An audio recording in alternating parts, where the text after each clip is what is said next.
Nah, bagi kaum kelas atas mungkin minuman beralkohol yang terbuat dari hasil fermentasi anggur atau wine tak jarang selalu ada atau tak pernah absen begitu ya dari jamuan mewah sebuah pesta perayaan ataupun pada akhir sesi makan malam yang biasanya dirancang dengan eksklusif. Namun siapa sangka ternyata baru-baru ini wine menjadi produk yang dianggap menjadi penyebab hubungan dagang antara Australia dengan China memanas lagi dibuatnya karena sejumlah faktor di dalamnya. Ada apa dengan wine begitu dan apa pengaruhnya terhadap kedua negara ini? Selengkapnya akan kita ulas bersama di pagi ini dalam Perang Wine China-Australia.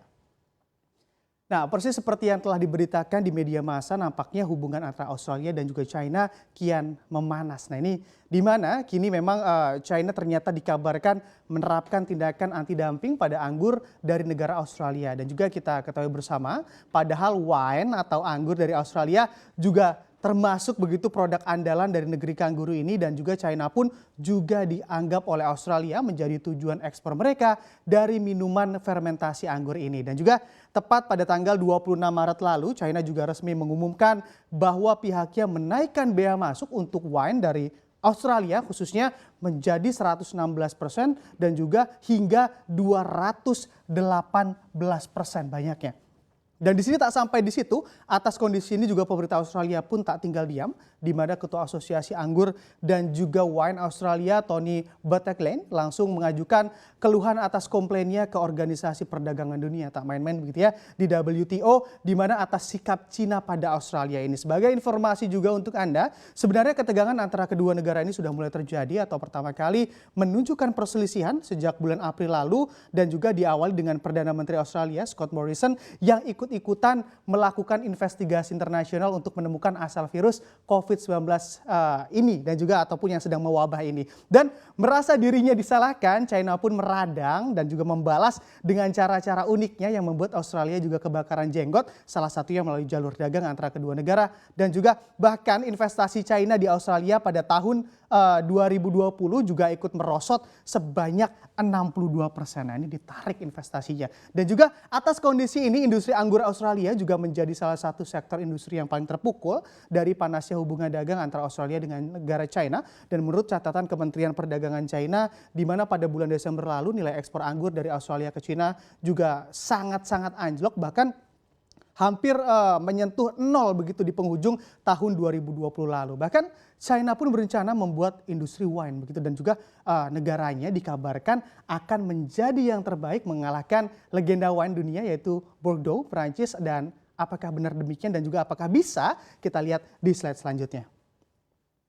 Nah, kalau kita lihat di sini memang benar sekali, ternyata pemerintah pusat China dikabarkan telah menyetujui rencana seriusnya begitu terkait pengembangan anggur atau wine di daerah otonomi Ningxia dengan skala yang ditargetkan akan menyamai tingkat produksi kota Bordeaux di Perancis. Nah, ini memang yang sangat terkenal dengan produksi wine di mata dunia, dan bukan hanya terkenal di Perancis saja. Dan juga kalau kita lihat memang atas rencana serius ini juga ditargetkan pada tahun 2025 di kota Ningxia China akan mampu memproduksi sebanyak 600 juta botol wine, yang mana kalau ditaksir begitu senilai 20 miliar yuan atau setara dengan 3,12 miliar dolar Amerika Serikat. Dan juga bila dibandingkan dengan Bordeaux Prancis, ternyata produksi anggur China sudah hampir mendekati nih tingkat produksi anggur dari Bordeaux, di mana Bordeaux pada tahun lalu saja memproduksi sebanyak 522 juta botol senilai 3,5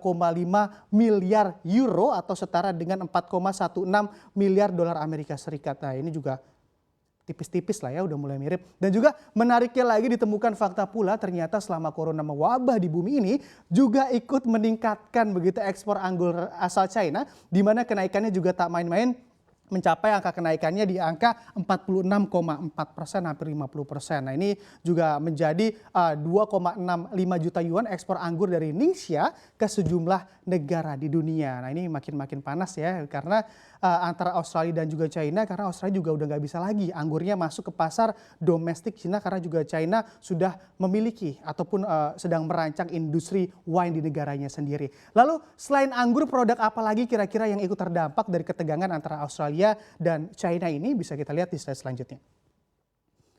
Dan kalau kita lihat memang karena ketegangan ini ataupun ketegangan ataupun perang dagang antara Australia dan juga China, memang pastinya terdapat produk-produk yang ikut terdampak, di mana seperti yang kita bahas pada sebelumnya, memang tak lain dan tak bukan adalah wine yang pertama yang juga ikut terdampak. Di sini memang kalau kita lihat memang wine ini asal Australia dikenakan biaya anti dumping dengan persentase yang sangat tinggi, bahkan hingga 200% lebih untuk masuk ke pasar domestik Cina. Nah ini juga kalau kita lihat selanjutnya juga ada produk lain yang juga menjadi korban perang dagang, di mana juga ada jelai. Di sini juga di mana produk jelai asal Australia juga dikenakan biaya anti dumping seperti wine dan juga anti subsidi, bahkan hingga 80,5% banyaknya. Dan juga dari sini juga sudah jelas dan dapat diartikan China juga berusaha menutup pasarnya dari impor jelai asal Australia, dan juga selain itu produk lainnya yang juga masih menjadi korban yaitu adalah daging merah Australia, begitu, yang mana untuk masalah daging China ini juga menangguhkan impor dari 6 pemasok daging asal Australia. Dan juga dalam hal ini China juga mempermasalahkan daging asal Australia ini lebih ke arah terkait pelabelannya dan juga terkhusus masalah sertifikat kesehatan untuk daging-daging asal Australia ini. Benar masalah kesehatan atau karena memang perang dagang juga ya. Dan juga sebetulnya masih banyak lagi produk yang ikut terdampak dari ketegangan dari kedua negara ini, mulai dari ada juga kapas, lalu juga ada kayu, batu bara, biji besi, dan juga dikatakan ada juga produk lobster ataupun makanan lobster begitu ya, hewan lobster. Dan juga kalau kita lihat memang di sini terlepas dari itu semua ya, namanya dagang begitu ya, semua memang harus dapat dikomunikasikan dengan baik. Salah-salah dikit pelanggan kabur dan cuan yang harusnya didapat pun akhirnya ikut melayang. Nah ini semoga untuk Indonesia ataupun negeri kita sendiri juga dapat banyak belajar dari hubungan dagang antar negara di dunia, yang mana sekaligus selalu menjaga hubungan baik terkhusus dengan negara mitra dagang kita agar pundi-pundi dan perekonomian bangsa juga akan terus meningkat.